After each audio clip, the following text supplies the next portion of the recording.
ფხენიანის საერთაშორისო მარათონი გახლავთ ერთ-ერთი უმნიშვნელოვანესი ღონისძიება ჩრდილოეთ კორეაში. ის 1991 წლიდან იღებს სათავეს და ყოველ წელს დიდი ზარზეიმით იმართებოდა ჩრდილოეთ კორეის დედაქალაქში.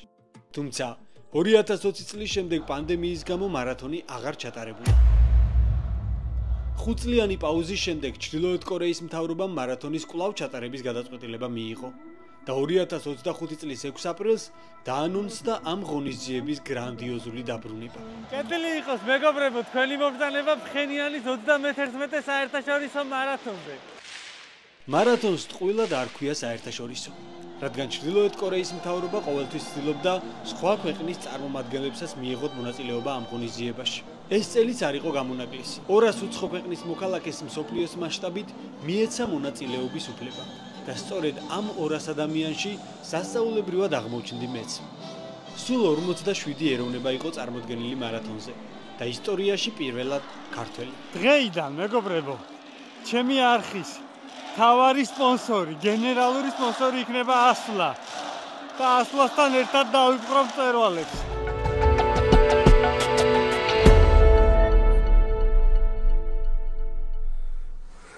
ხა გათენდა დილის 6 საათია და ამაში ხედეთ როგორი მისლია.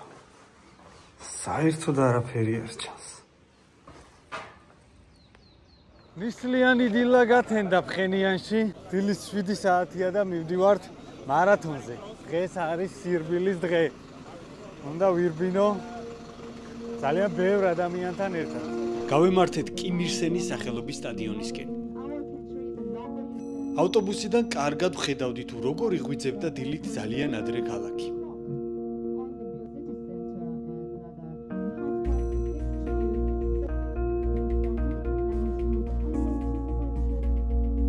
რაც უფრო უახლოვდებოდით სტადიონს, მით უფრო მატულობდა ადამიანების რაოდენობა ქუჩებში.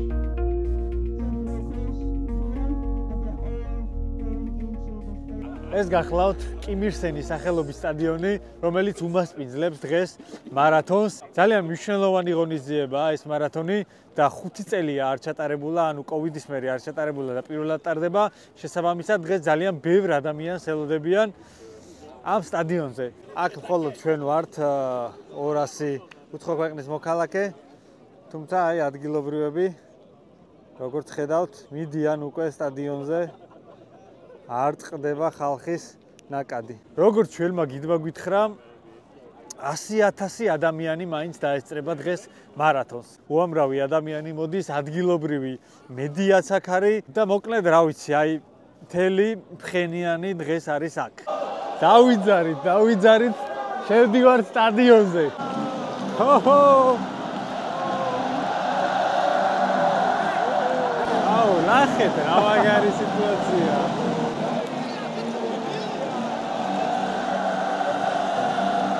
სამარლები არიან ესენი ნახეთ. მაგარი სამარელი ხალხია. ამჯერ არა აქ ვარ. პირველად ისტორიაში საქართველოს მოქალაქე, ანუ მე ვირბენ ამ მარათონზე.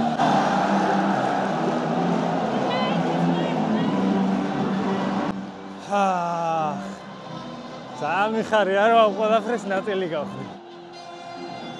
დიდი ზარზეიმით და ოვაციების თანხლებით შეგვიყვანეს სტადიონის შუაგულში. ამის შემდეგ სიტყვით გამოვიდა ჩრდილოეთ კორეის სპორტის მინისტრი და ოფიციალურად გახსნა ცერემონია.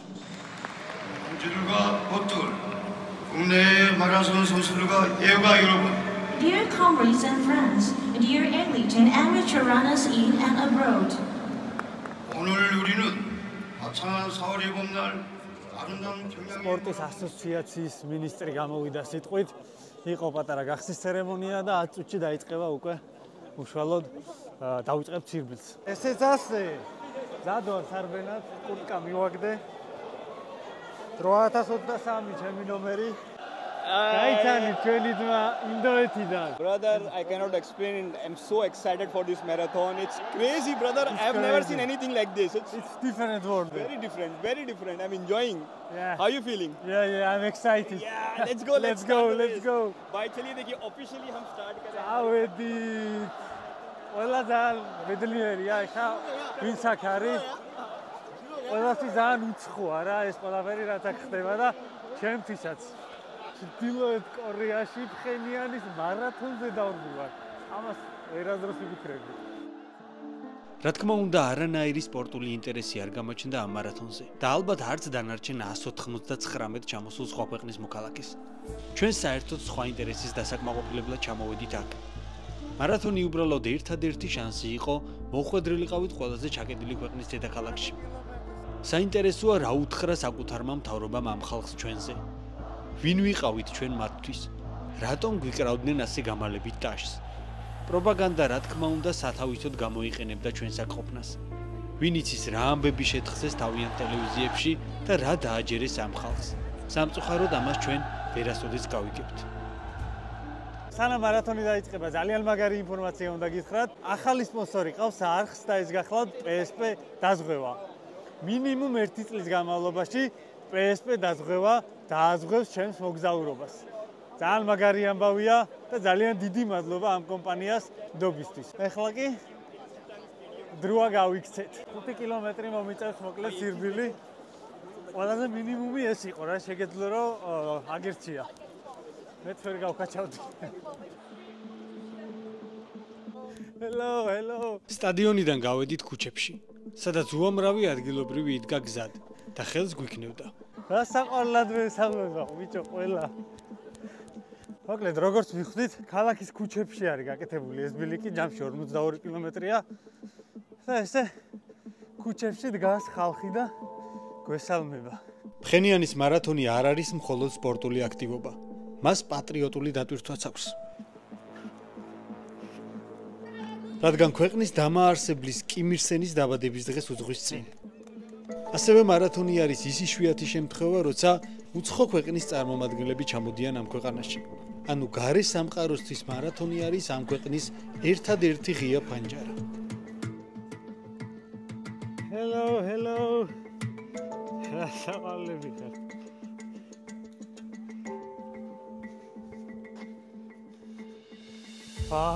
რას მოვესწარი? ფხენიანის ქუჩებში დავდივარ. ჩრდილოეთ კორეაში. ჩამოვედი ქვეყანაში, სადაც არ ვიცი, აი ბავშვობიდან რომ მაინტერესებს რა. და ყოველთვის ძალიან უცხო დრო ჟღერდა რა, ჩრდილოეთ კორეა რაღაც შეუძლებლად რომ აქ მოგზაურობა არ შეიძლება, ვერავინ ვერ ჩადის და სულ 1000 ისტორია მესმოდა მთელი ცხოვრების განმავლობაში და დღეს აქ ვარ. და მარათონზე დავდივარ. ძალიან მიხარია. რა საინტერესოა ამათი თვალით დანახული სამყარო როგორია. მე ვერ გავიგებ ვერასდროს ეხა უფლება არ გვაქვს ჩვენ ამათ რაიმეზე ვესაუბროთ და თვითონაც ეხა არ იტყვიან იმას რეალურად რასაც ფიქრობენ.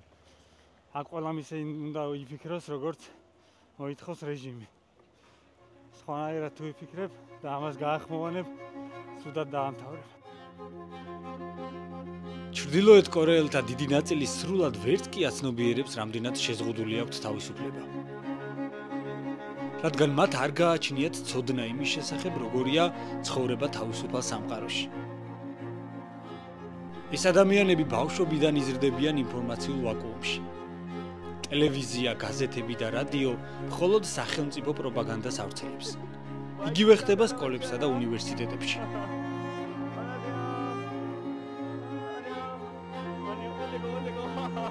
მათ ასწავლიან, რომ ჩრდილოეთ კორეა საუკეთესო ქვეყანაა, ხოლო დანარჩენი სამყარო მტრული. ამ ადამიანებისთვის თავისუფლება როგორც ცნება შეიძლება არც კი არსებობს. ან არსებობს მხოლოდ იმ ფორმით, როგორითაც სახელმწიფო განმარტავს მას. გამიქნიე ხელი, აბა.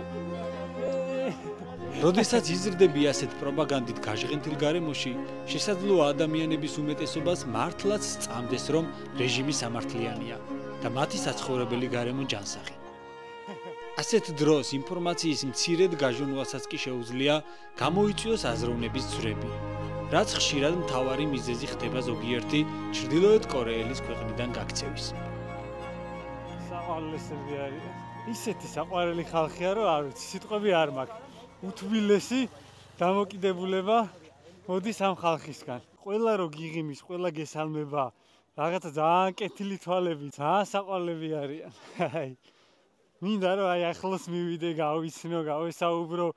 მაგრამ სამწუხაროდ ეგ შეუძლებელია.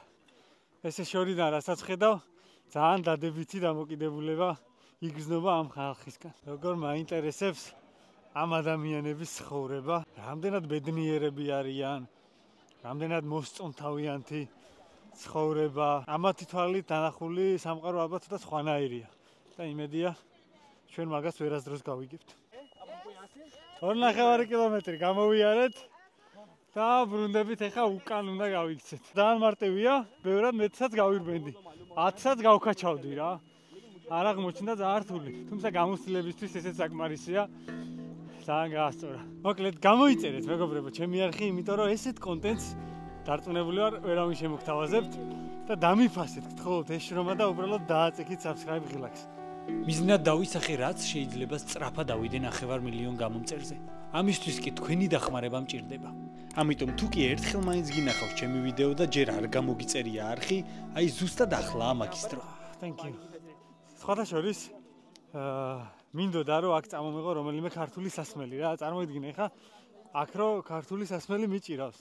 ჩრდილოეთ კორეაში ფხენიანის მარათონზე რო ვსვამ. მივწერე ბევრ სასმელს, ძალიან მინდოდა რომ წამომეღო და არც ერთმა მათგანმა პასუხი არ გამცა. ქუჩებში ასე თავისუფლად სირბილი თუ სეირნობა იმდენად საინტერესო აღმოჩნდა, ვერც კი გავიაზრე, ისე უცებ აღმოჩნდი ისევ სტადიონთან. ძალიან მალე დამთავრდა რა ეს 5 კილომეტრიანი მონაკვეთი.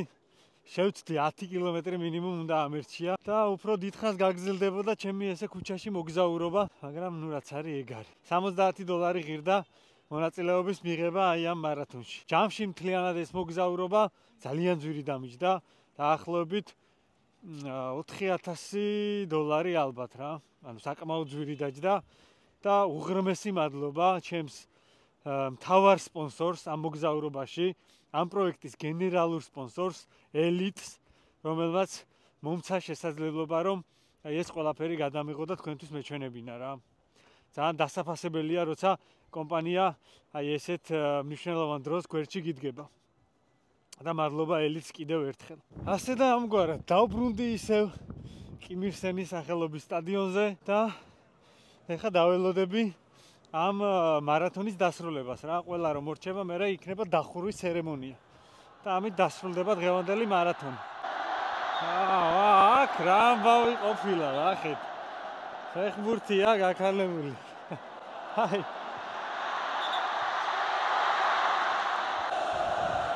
რა ჯიგრები არიან. ვახ. რას მოვესწარი? თელი ფხენიანი ხელს მიქნევს. ესეც ფინიშის ხაზი. ეგ არის დავასრულე ჩემი მარათონი. Thank you very much.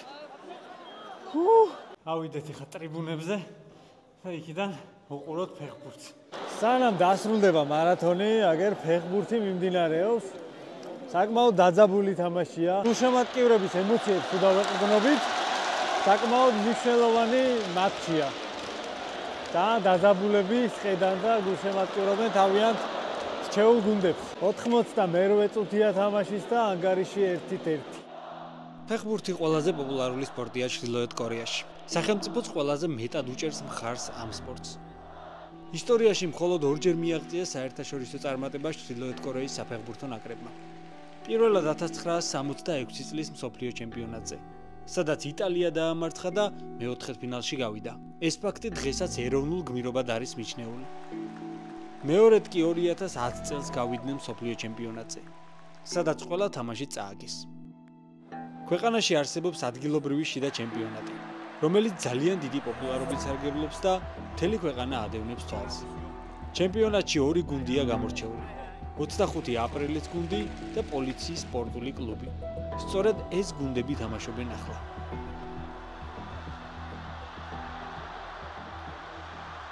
როგორ კოხტად არიან ჩალაგებულები ეს გულშემატკივრები, თან ხელზე უკეთიათ რაღაცეები, რომ ტაშის დაკვრისას უფრო დიდი ხმა გამოსცეს.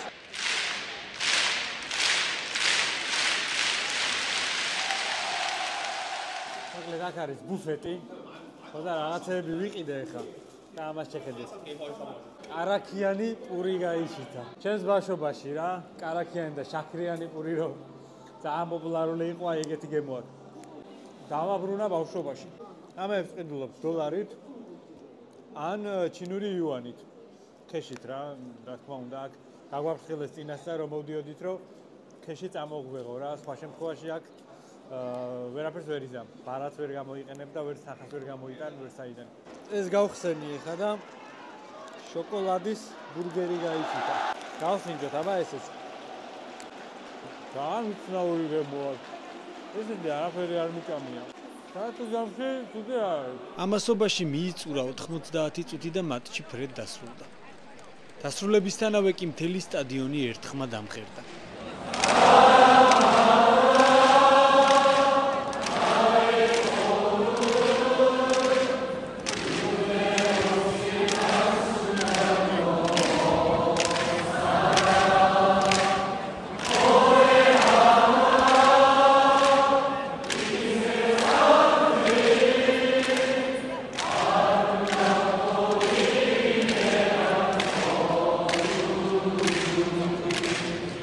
დასრულდა ეხა ფეხბურთის რაღაც 20-30 წუთი გავიდა უკვე და ფეხს არ ისმის არავის სტადიონიდან, აი ყველა თავის ადგილზე ზის.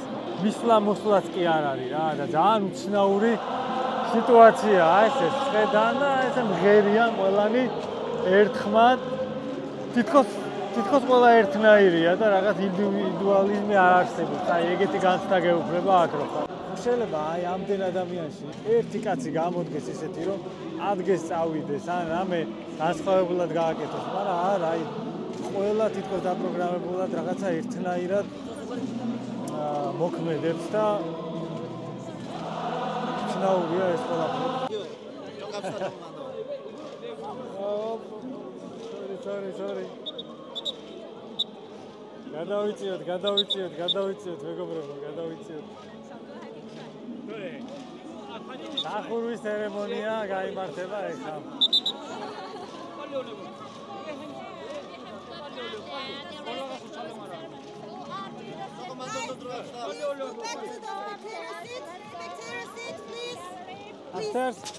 Okay. დავედით ზემოდან უყუროთ ეხლა დახურვის ცერემონიას. სრულდება მარათონი, სრულდება. დახურვის ცერემონია. აი ესეთი ზარზეივი დასრულდა ჩვენი მარათონი. აქ შედგება ეხლა დაჯილდოება პირველი, მეორე, მესამე ადგილზე გასვლებს დააჯილდოებენ. ეთიოპიელი რა ძმა, ნახეთ, მეორე ადგილზე გავიდა. მინისტრი გადასცემს მედლებს.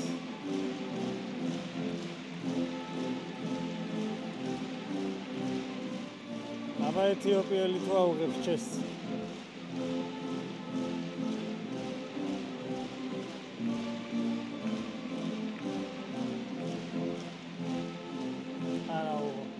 სამაგერო პირველ ადგილოსანი აუღებს, აბა რა.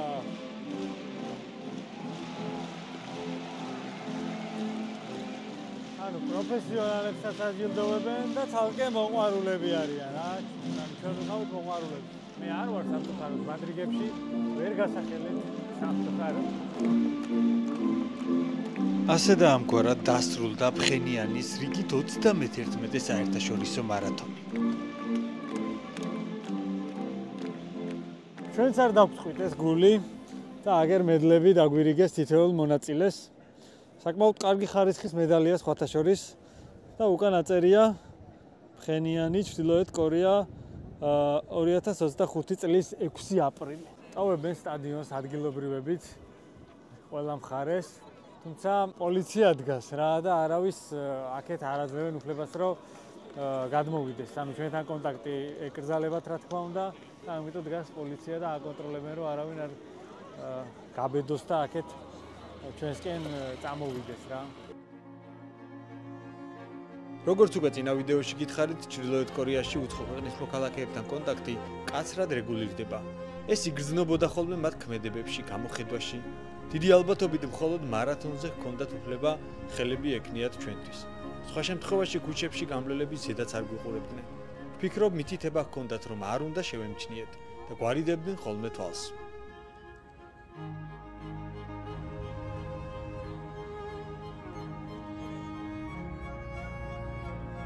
წავედით ისევ ავტობუსით სასტუმროსკენ. წინა ვიდეოშიც ვთქვი, რომ ავტობუსით ყოველდღე ძალიან ბევრს დავდიოდით. ყოველთვის ვათვალიერებდი ფანჯრიდან ქუჩებს. ქალაქი გავდა სუფთა, მოწესრიგებულ და ლამაზ ციხეს. სადაც არავის აქვს არჩევანის უფლება იცხოვროს ისე, როგორც თავად სურს. სწორედ ამიტომ ყველაფერი გარშემო, ადამიანებიც და გარემოც უსიცოცხლო და ერთფეროვანი იყო.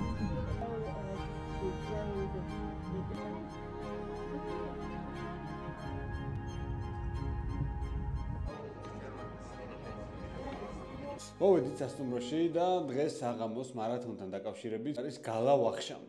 ამიტომ შესაფერისად უნდა გამოვიწყო. ესეც ასე. აბა რა სიტყვით მეგობრებო, მიხდება? დღეიდან ჩემს ჩაცმულობაზე იზრუნებს US Polo. მადლობა. US Polos რა. ახლა რა ვიძებო.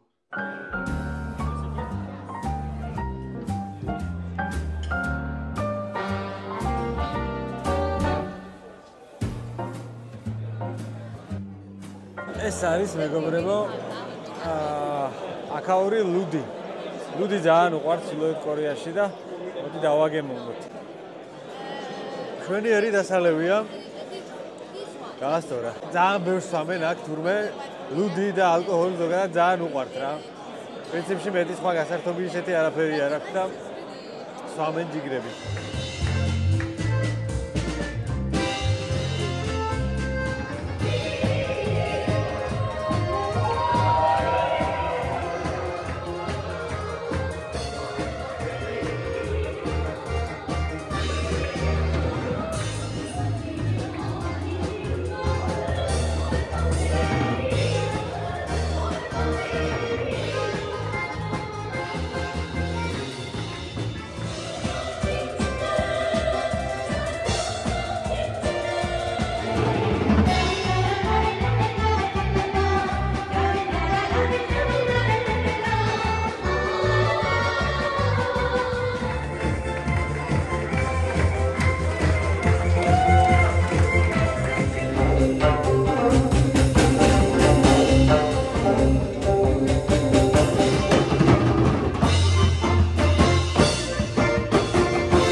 დასრულდა ჩვენი გალა ვახშამი.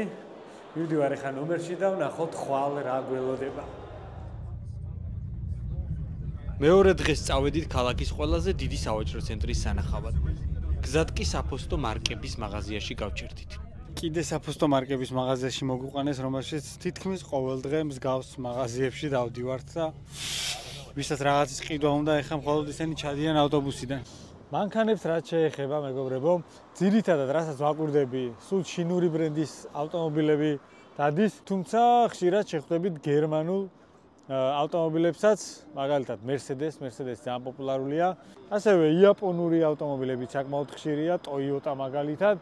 მიუხედავად იმისა, რომ ამათ დიდად იაპონია არ უყვართ და იაპონელები არ უყვართ, მათ მანქანებს იყენებენ. ძმა ათვალიერებინებს რაღაცებს თავის ტელეფონში რა აჩვენებს ესპანეთში მოგზაურობის რაღაც დეტალებს და პრობლემები არ შეექმნას ამის გამო. ის გაფაციცებით უყურებს ახლა უკან. გიჟივით უყურებს, აინტერესებს რა ხდება ესპანეთში, როგორ ერთობიან, ესეც აგიჟებს. იმედია მშვიდობიანად ჩაივლის და ერთსაც და მეორესაც არ მიახვრიტავენ. ერთი კაცი ტუალეტისკენ წავიდა მარტო ახლა და ნახე მისდევს ჩვენი გიდი დამკვირვებელი. გაექცათ. აი შევიდა სასტუმროში ტუალეტში. ასე რომ ყოველთვის ვართ დაკვირვების ქვეშ. თითოეული ჩვენი ნაბიჯი კონტროლდება. ისე რა საინტერესოა რა, როცა ადამიანი ესეთ გარემოში იზრდება და სხვა არაფერი არ უნახავს, აი როგორ უყურებს ის ადამიანი სამყაროს. ჩვენთვის ხო სიკიჟია, რაც არ ხდება, მაგრამ ამათვის ძალიან საინტერესოა როგორ არის რა ეს ყველაფერი მოწყობილი და როგორ უყურებენ, ანუ მართლა ჯერათ ამ ყველაფრის თუ უბრალოდ ვალდებულები არიან რომ დაიჯერონ, აი ეგ მაინტერესებს ყველაზე მეტად. მაგრამ პრობლემა ისაა რომ ამას ვერ გავიგებ ვერანაირად. მსგავს კრიტიკულ კითხვას აქ ვერ დასვამ, რომ გავაბედო სიტყვაზე და დაუსვა ჩვენს გიდს მსგავსი კითხვა. რა თქმა უნდა, პასუხს ვერ მივიღებ, ამიტომ ვერანაირად ვერ გავიგებთ რეალურად რას ფიქრობს ეს ხალხი. ჩემი გადმოსახედით მე ძალიან მეწოდებიან. თვითონ როგორ ფიქრობენ და როგორი მსოფლმხედველობა აქვთ, წარმოდგენა არ მაქვს.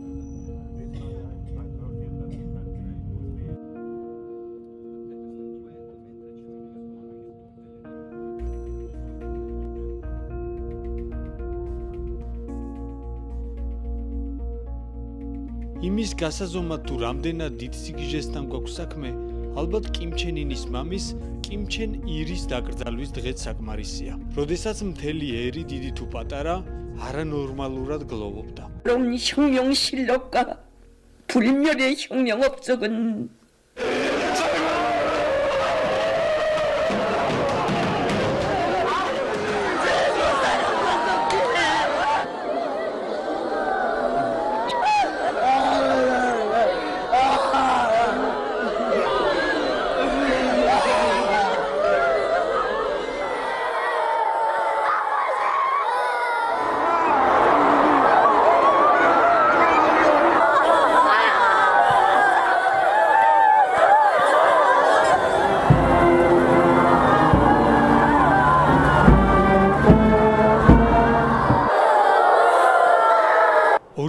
ახსნა აქვს ამ ყველაფერს.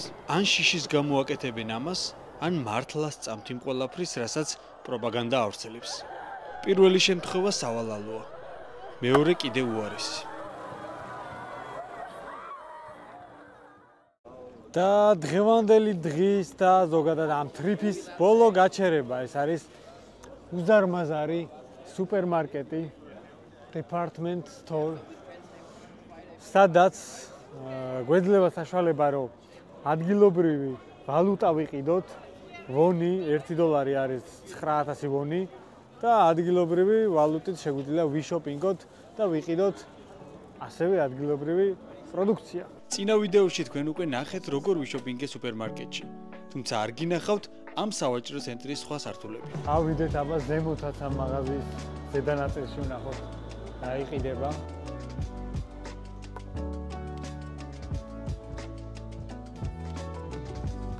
საერთაშორისო ბრენდები არ არის, აი რაც დავათვალიერე ხა, ასაცმელი, ყველა არის ადგილობრივი წარმოების. საყოფაცხოვრებო ტექნიკის მაღაზია, Panasonic-ის, Siemens-ის მაცივრები, იქით Sony-ის ტელევიზორები, ესე იგი იმპორტირებული ტექნიკაც აქვთ.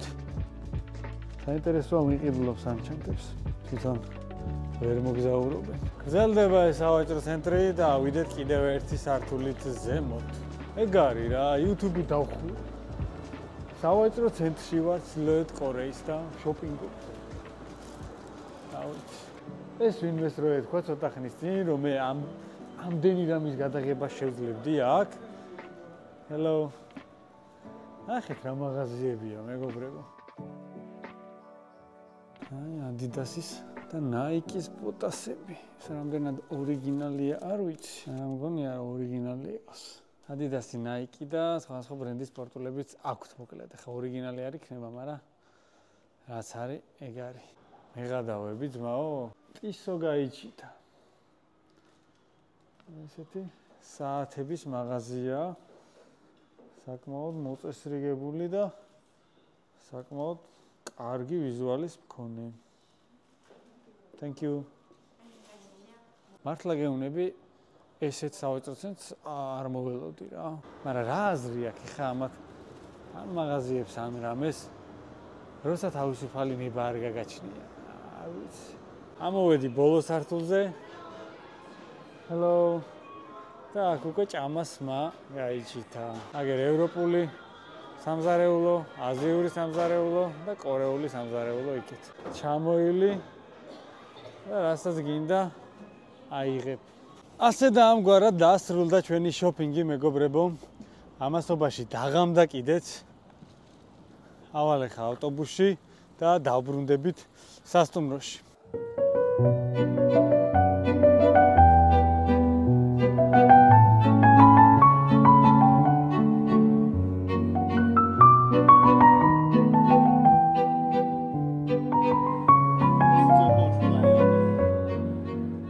მიიარე ყველანაირი შემოწმება და ველოდები ჩასხდომას. ხო არაფერი დამიშავებია ეხა აქ, მაგრამ თითეული დღე იყო საკმაოდ დაძაბული. ბევრი ვიფიქრე, აი რატომ მოგვცეს ჩვენ დასწრების უფლება ამ მარათონზე და ჩემი აზრი ესეთია. ძალიან ბევრი ჟურნალისტი იყო იქ ადგილობრივი, ყველა გვიღებდა ფოტოებს, ვიდეოებს და დარწმუნებული ვარ ამ ყველაფერს გამოიყენებენ თავიანთ სასარგებლოდ რა და თავიანთ ხალხს გააცნობენ ისე, რომ თითქოს აი მთელი ქვეყნიდან უცხოელები დიდი სიხარულით ჩამოდიან აი ამ მარათონზე დასასწრებად და თითქოს ისეთ მაგარ ღონისძიებებს ატარებენ, რომ მთელი მსოფლიო გაგიჟებულია. რაღაცა ესეთ ჭრილში მგონია, რომ მიიტანენ თავიანთ მოსახლეობასთან. არა და აქ მარათონის გამო რეალურად არავინ არ ჩამოვსულართ, ყველამ კარგად ვიცით რის გამოც ჩამოვედით. საშუალება მომეცა, რომ ეს ჩაკეტილი და ეს იზოლირებული ქვეყანა თქვენთვის მეჩვენებინა. ძალიან ბედნიერი ვარ, რომ ეს გამოვიდა, თუმცა სანამ ეხლა თვითმფრინავი არ აფრინდება და პეკინის აეროპორტში არ დავჯდები, იქამდე ჯერ მაინც ბოლომდე არ მიხარია.